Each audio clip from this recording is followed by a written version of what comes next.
আসসালামু আলাইকুম my family বক্সে সবাইকে স্বাগতম। আশা করি সবাই ভালো আছেন। আমরাও আল্লাহর রহমতে ভালো আছি। আবার চলে আসলাম নতুন একটা ব্লগ নিয়ে। সবাই আমার সাথেই থাকবেন এবং ভিডিওটা সম্পূর্ণ দেখবেন। আর এই যে আমি সকাল সকাল চলে গেলাম রান্নাঘরে। এখন আমি আজকে নাস্তা বানাবো। আর নাস্তার জন্য আগেই চুলায় গরম পানি দিয়ে রেখেছিলাম। এখন আটা দিয়ে রুটি বানাবো, এই জন্য আটাটা সিদ্ধ করে নিচ্ছি। এখন আমি আটাটা সিদ্ধ হয়ে গেলে আমি আবার চুলায় পাতিল বসিয়ে দিলাম। এখন আলু ভাজি করব, এই জন্য পেঁয়াজ দিয়ে দিলাম, তেল দিয়ে দিলাম।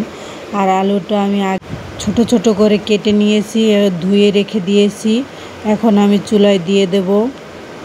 এই যে সব আলুগুলো একসাথে আমি দিয়ে দেব। দিয়ে দেওয়ার পর এই যে ভালোভাবে নাড়াচাড়া করে সামান্য একটু হলুদের গুঁড়া দিয়ে দেব, সাথে একটু মরিচের গুঁড়াও দিয়ে দেব। আর আলু ভাজার স্বাদ তো জানেনই, অনেক মজা হয়। আর রুটির সাথে খেতে তো আরও ভালো লাগে। সাথে একটু সামান্য লবণও দিয়ে দিলাম। এখন ভালোভাবে কষিয়ে নেব। কষানো হয়ে গেলে আমি এটার পানি দিয়ে ঢাকনা দিয়ে কিছুক্ষণ রেখে দেব।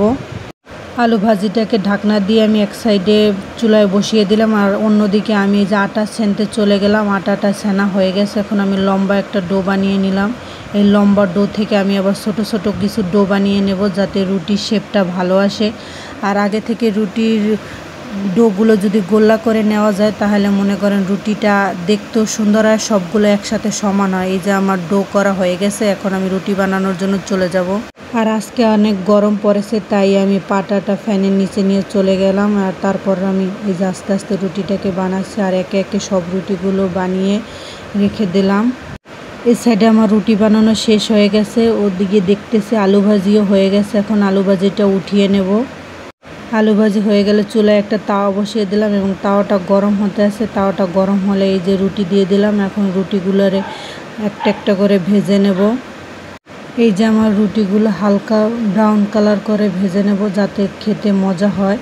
আর কোনো কিছু করলে আপনার যদি ভালো হয়, দেখতেও ভালো লাগে, আবার মনটাও ভালো হয়ে যায়। তারপর আস্তে আস্তে আমার সব রুটি ভাজা হয়ে গেছে। এখন আমি তুলে নেব। আর সাথে আমি চাও বসিয়ে দিয়েছি এখন। আর চার জন্য আমি প্রথমে চুলায় দুধ, চিনি, পানি দিয়ে একসাথে বসিয়ে দিয়ে তারপর রুটির সাথে খাওয়ার জন্য দুটো ডিম পোস্ট করে নিলাম। এই যে আমার ডিম পোস্ট করা হয়ে গেছে।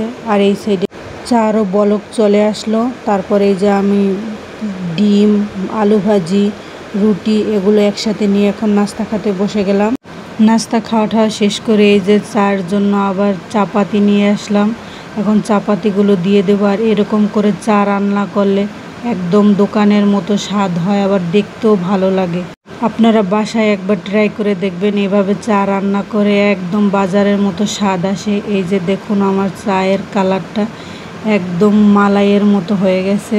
আর চাগুলো এখন আমি কাপে ঢেলে নিচ্ছি। আমরা এখন সবাই মিলে খাবো।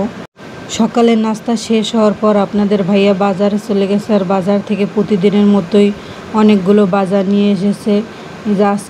বাজার থেকে যে ইলিশ মাছ এনেছে, সাথে বাচ্চাদের জন্য পাঙ্গাস মাছ এনেছে, আরও এনেছে এই যে তালের শাঁস।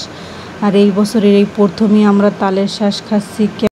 তারপর বাজার থেকে যে পাঙ্গাস মাছটা এনেছিল তাতে ডিম হয়েছে। আর আমি এই প্রথম দেখলাম পাঙ্গাস মাছের ডিম হয়।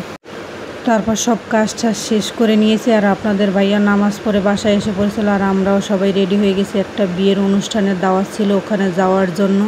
এখন আমরা ওখানে চলে এসেছি। এই যে সবাই বসে গেছে, আমরাও কিছুক্ষণ পর খেতে বসে যাব।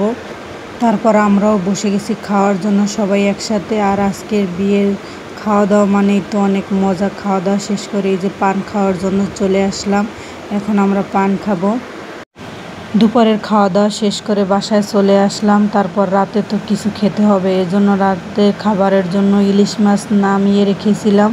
এখন ইলিশ মাছটা কেটে ধুয়ে এই যে পরিষ্কার করে, সাথে পাঙ্গাস মাছও 3 পিস পরিষ্কার করে রেখেছি, কারণ বাচ্চারা তো আর ইলিশ মাছ খাবে না, এই জন্য পাঙ্গাস মাছও বের করে রেখেছি। এখন আমি মাছগুলো সুন্দর করে ভেজে নেব। প্রথমে আমি ইলিশ মাছ ভাজবো, তারপরে আমি বাচ্চাদের জন্য পাঙ্গাস মাছ ভাজি করব। এই যে আমার ইলিশ মাছ ভাজা হয়ে গেছে। তারপর বাচ্চাদের জন্য এই যে পাঙ্গাস মাছও ভাজি করে ফেললাম। তারপর আপনাদের ভাইয়া রাতে এই যে আম নিয়ে এসেছে। আর এই বছর এই প্রথম আম খাবো আমরা, সাথে কিছু আঙ্গুল ফলও নিয়ে এসেছে। বাচ্চারা তো দেখে মহা খুশি। এই যে আমগুলো কেটে এখন খাবো আমরা। আম খাওয়া শেষে তারপর ওর বাবা আবার নিচে গেল, নিচ থেকে আবার আইসক্রিম নিয়ে আসলো। আর গরমের দিনে আইসক্রিম তো অনেক ভালো লাগে।